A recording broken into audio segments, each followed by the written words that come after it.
ನಾನು ಹಣ ಪಾವತಿಸಿದ ಕನ್ಸರ್ಟ್ ಟಿಕೆಟ್ ಅನ್ನು ನನ್ನ ಸಹೋದರಿ ನನ್ನನ್ನು ಕೇಳಸೂಚಿಸದೆಯೇ ಬೇರೆಯವರಿಗೆ ಕೊಟ್ಟುಬಿಟ್ಟಳು.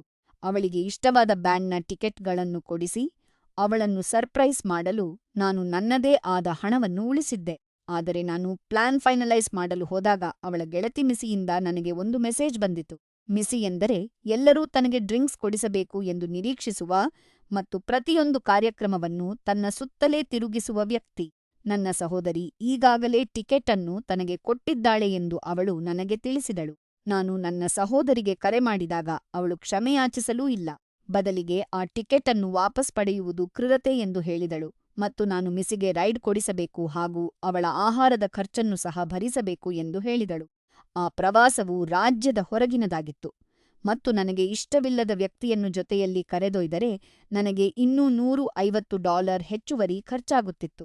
ನಾನು ಮೋಸಕ್ಕೊಳಗಾದಂತೆ ಮತ್ತು ಬಳಸಲ್ಪಟ್ಟಂತೆ ನನಗೆ ಅನಿಸಿತು. ನನ್ನ ಸಹೋದರಿ ತನ್ನ ಗೆಳತಿಯ ಮುಂದೆ ಹೀರೋ ಆಗಲು ನನ್ನ ಹಣವನ್ನು ಬಳಸುತ್ತಿದ್ದಾಳೆ ಎಂದು ನನಗೆ ತೋರಿತು. ಆದ್ದರಿಂದ ನಾನು ಇದನ್ನು ನನ್ನದೇ ರೀತಿಯಲ್ಲಿ ನಿಭಾಯಿಸಲು ನಿರ್ಧರಿಸಿದೆ. ನಾನು ಟಿಕೆಟ್‌ಗಳನ್ನು ವಾಪಸ್ ನೀಡಿದೆ ಮತ್ತು ಆ ಹಣದಿಂದ ನನಗಾಗಿ ಮತ್ತು ನನ್ನ ಬಾಯ್‌ಫ್ರೆಂಡ್‌ಗಾಗಿ ಸ್ಥಳೀಯ ಸೀಟ್‌ಗಳನ್ನು ಖರೀದಿಸಿದೆ. ಏನಾಯಿತು ಎಂದು ನನ್ನ ಸಹೋದರಿ ಕೇಳಿದಾಗ, ಪ್ಲಾನ್‌ಗಳು ಬದಲಾಗಿವೆ ಮತ್ತು ಟಿಕೆಟ್‌ಗಳು ಇಲ್ಲವೆಂದು ನಾನು ಹೇಳಿದೆ. ನಂತರ ನಾನು ಮಿಸಿಗೆ ಒಂದು ಕೊನೆಯ ಮೆಸೇಜ್ ಕಳುಹಿಸಿದೆ. ಟಿಕೆಟ್‌ಗಳನ್ನು ಮಾರಾಟ ಮಾಡಲಾಗಿದೆ. ನನಗೆ ನಿನ್ನನ್ನು ನಿಜವಾಗಿಯೂ ಇಷ್ಟವಿಲ್ಲ ಮತ್ತು ಇನ್ನು ಮುಂದೆ ನನ್ನನ್ನು ಸಂಪರ್ಕಿಸಬೇಡ ಎಂದು ತಿಳಿಸಿದೆ.